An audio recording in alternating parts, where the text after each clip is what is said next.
क्या तुमने कभी गौर किया है? कुछ लोग बिना कुछ कहे ही अपने आसपास का माहौल बदल देते हैं।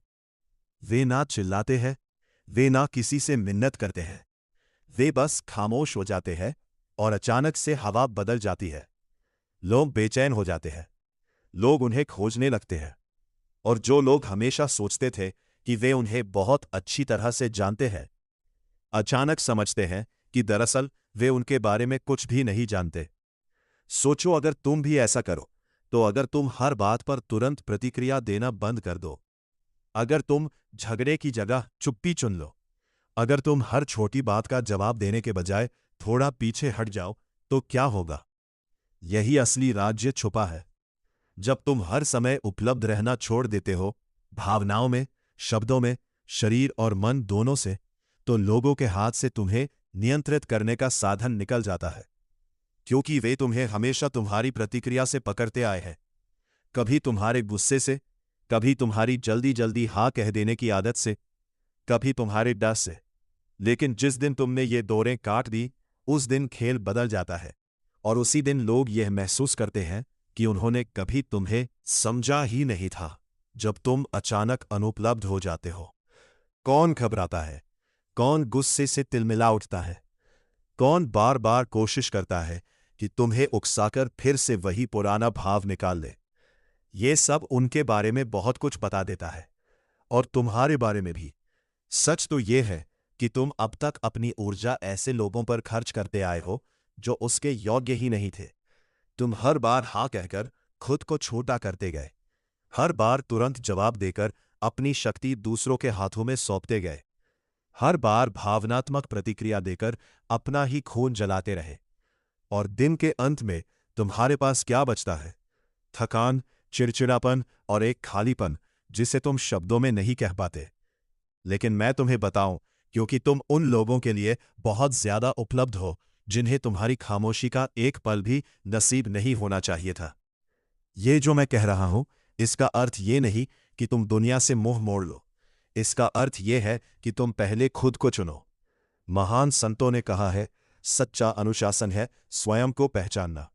जब तुम ये समझ जाते हो कि चुप्पी हजार बहसों से ज्यादा ताकतवर है, तो तुम्हारे भीतर एक नई शक्ति जन्म लेती है। जब तुम पीछे हटते हो भागने के लिए नहीं, बल्कि होश में आने के लिए, तो वो पीछे हटना एक तपस्या बन जाता है। तो अब मैं तुमसे पूछता हूं, कब तक तुम दूसरों की भावनाओं से बंधे रहोगे? कब तक हर बार कठपुतली की तरह नाचते रहोगे जब कोई तुम्हारे घाव पर हाथ रख दे? क्या अब समय नहीं आ गया कि तुम उन डोरियों को काट दो, थोड़ा रहस्यमय बन जाओ? क्योंकि जिस दिन तुम हमेशा उपलब्ध रहना बंद कर दोगे, उसी दिन से सब कुछ बदलना शुरू हो जाएगा। बचपन से हमें यही सिखाया गया है, हमेशा हाँ बोलो, सबको खुश रखो, जल्दी जवाब दो, लोग नाराज ना हो। और धीरे धीरे हमें यह भ्रम दे दिया गया कि हमारी कीमत सिर्फ इसी में है कि हम कितने उपलब्ध हैं। लेकिन असलियत बिल्कुल उल्टी है। बहुत अधिक उपलब्ध होना कोई पुण्य नहीं है, ये तो कैद खाना है। जितना तुम उपलब्ध होते हो, उतना ही तुम दूसरों के हाथों का खिलौना बन जाते हो। लोग तुम्हें एक बटन की तरह इस्तेमाल करते हैं। जब ध्यान चाहिए तुम्हें दबा देते हैं, जब दिल बहलाना है तुम्हें ढूंढ लेते हैं, जब उन्हें सहारा चाहिए तुम्हें याद कर लेते हैं, और काम पूरा होते ही तुम्हें किनारे रख देते हैं। तुमने सिर्फ इसलिए मुस्कुराया क्योंकि तुम ना कह नहीं पाए। कितनी बार तुमने थकान के बावजूद जवाब दिया क्योंकि डर था कि कोई नाराज ना हो जाए। कितनी बार तुमने अपनी सच्ची भावना छुपा ली सिर्फ इसलिए कि कोई तुम्हें ठुकरा ना दे। यही है आत्मत्याग, यही है खुद से धोखा, और यही है वो जाल जिसमें आज ज्यादातर लोग फंसे हुए हैं। यहां तक कि हमारी ऊर्जा भी असीमित नहीं है। हर हां, हर प्रतिक्रिया हमारे भीतर से कुछ निकाल ले जाती है। और जब यही ऊर्जा बार बार व्यर्थ खर्च हो जाती है, तो हम खोखले हो जाते हैं। लोगों को तुम्हारी परवाह नहीं है, उन्हें सिर्फ तुम्हारी उपयोगिता चाहिए। तुम्हारा साथ, तुम्हारा सहारा, तुम्हारी संवेदना, बस उतनी देर तक जब तक उन्हें जरूरत है। लेकिन जिस दिन तुम सीमाएं खींचते हो, जिस दिन तुम कहना शुरू करते हो, बस अब और नहीं। उसी दिन वे लोग तुम्हें बदला हुआ, अजीब और ठंडा कहने लगते हैं। असल में तुम नहीं बदले, बस अब तुम उनके लिए उपयोगी नहीं रहे। और यही है सबसे बड़ा सच, जितना तुम उपलब्ध रहोगे उतना ही तुम्हारी कीमत गिरती जाएगी।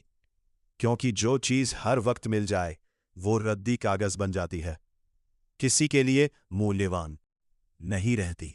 किसी चीज की इज्जत तब होती है जब उसे पाने के लिए मेहनत करनी पड़े, और तुम जब हर समय मौजूद हो तो कोई तुम्हारी कीमत क्यों मानेगा। तो अब तुम सोचो, तुम्हारा समय किसे देना चाहिए? तुम्हारा ध्यान, तुम्हारी उपस्थिति, तुम्हारी सुनवाई, किसे सच में इसके योग्य मानते हो?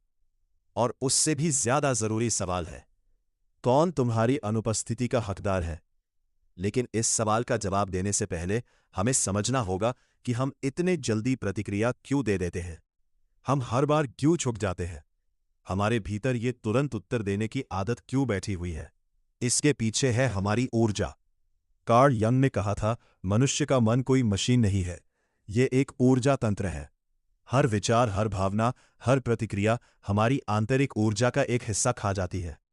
अब सवाल यह है, क्या तुम तय करते हो कि तुम्हारी ऊर्जा कहाँ खर्च हो, या फिर दुनिया तय कर लेती है?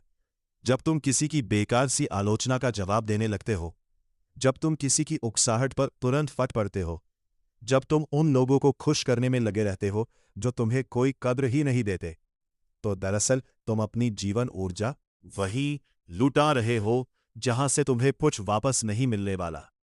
यंग ने कहा था, जिसका तुम विरोध करते हो वो और मजबूत होता जाता है।